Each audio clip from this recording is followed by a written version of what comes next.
Okay, thank you very much for the invitation, Chris. Well, and I would like to talk very briefly about a project proposal that I want to submit together with Tara Kada, who is student of Emily Cameron, for ReSDA. And we are looking on the mobility aspect in mining and employment in the mining sector. So mining usually takes place in remote regions which are not adjacent to villages or towns or communities, and this aspect increases more and more. So mobility is a central aspect of mining operations. So, and if we look on how Aboriginal communities or local communities in general can participate in mining, we have to consider how people can cope with mobility, how people can cope with shift work, how people can cope with living in a camp, being isolated from families, from the village, from having a 24-hour stay in a totally social different setting, and not having something like a 9-to-5 job, or not having like the opportunity to go to hunting or trapping whenever you like or feel it feasible. So these are the issues we want to talk about in this project. And we know the phenomenon of fly-in, fly-out work. Usually fly-in, fly-out work is full about being workers from southern capitals fly to the remote mines.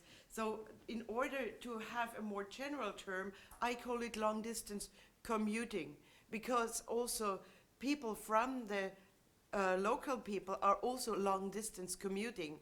The term long-distance commuting involves a temporal distance much more than a spatial distance, because, as I said, I'm temporarily away from my usual social setting, and I have different obligations. I have a different daily schedule. So that's why we look on that. The next thing where mobility is important is qualification and vocational training. So where are the places where people can get education? Where are the places where they can get training? What is the aspect of transport infrastructure? Do I have to move for a few months to Iqaluit, for example, in order to attend a college? Then I'm away from my community. Can I afford to fly back and forth every week? Or do we provide local training, but can we provide a sufficient training in, let's say, in Minley Port or in Iqaluit, which are smaller communities? So we see people have to be already mobile during the training process. So the project will look on a so-called multi-local lifestyle. Like when people are working in a mine, as I already said, are involved in different obligations, different social settings, and many people live a so-called double life.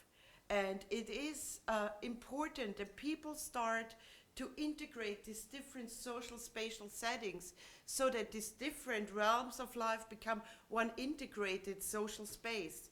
So, and we want to look at how people cope with multi-locality and mobility, and how do they make sense out of it? Because usually it's not only money that is the driving force, or at least it should not be, because money as a driving force is not a sustainable driving force. You have to get acquainted to it. So very quickly to my background, why I can talk about that all. Yeah, I'm studying FIFO workers in the Russian Arctic on oil and gas platforms, and I was looking on motivation for long distance commuting, and especially how people negotiated this, being involved in different social spaces, in different places, and how they negotiate the realm of being at site on the mine for 2 weeks or 1 month like it was in Russia, and be at home for another 2 weeks. What are the family processes? How does the community change when a large portion of usually male people from the community are on this itinerant lifestyle? So, and what we also saw that is that out-migration can occur through mobility. So, because we have, it's a matter of the transport infrastructure.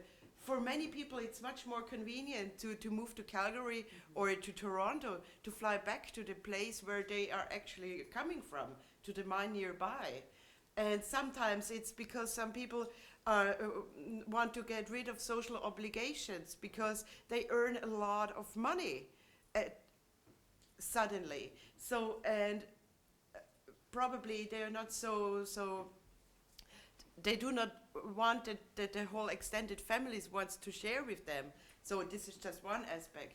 Or it's just more convenient for people and the family to live in an urban agglomeration because there are more services, there are jobs for the spouse and so on. So we have also this out-migration aspect when we talk about mobility.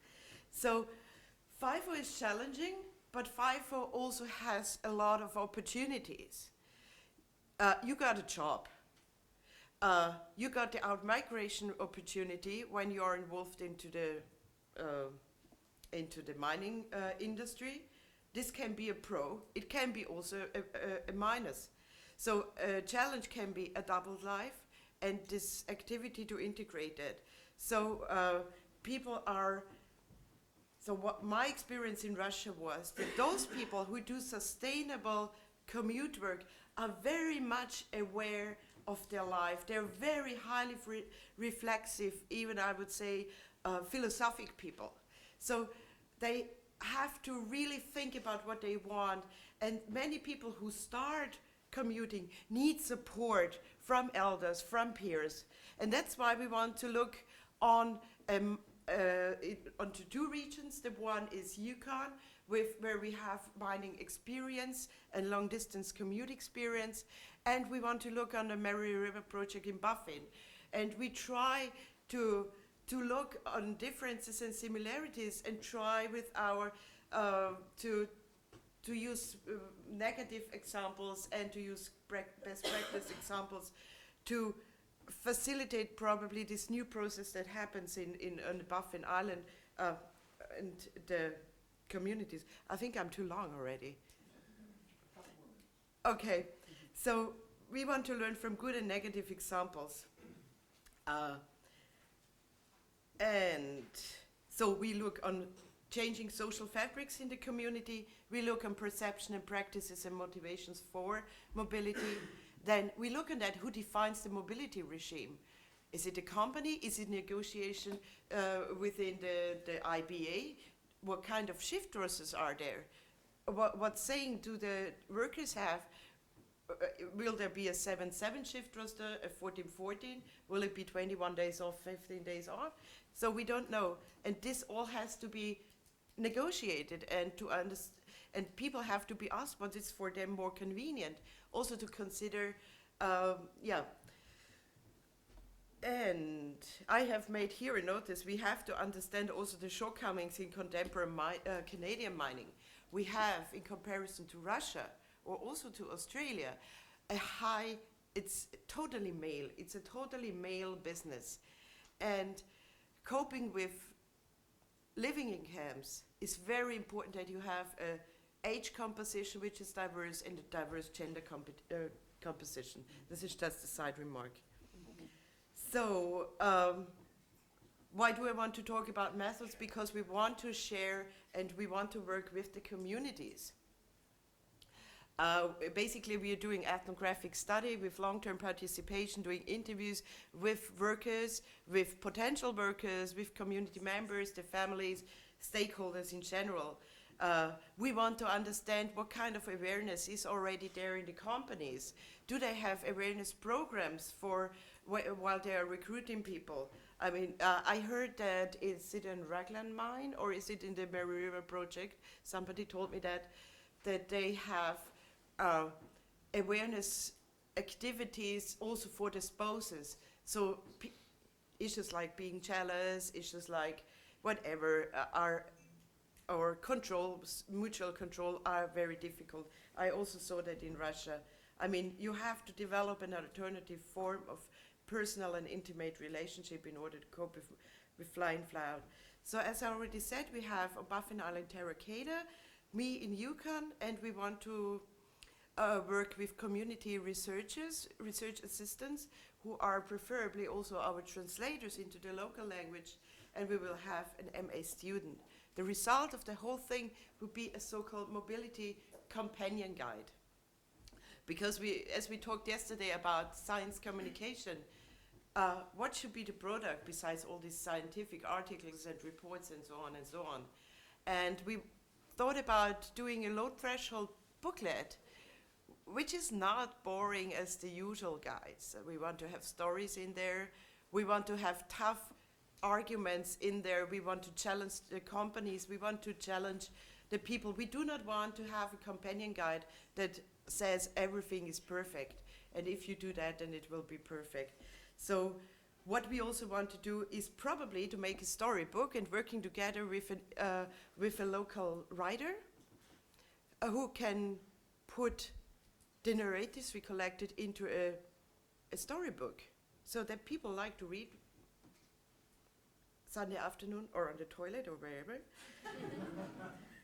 Yeah, and that's actually the end of my slide and my presentation, and thank you for your attention.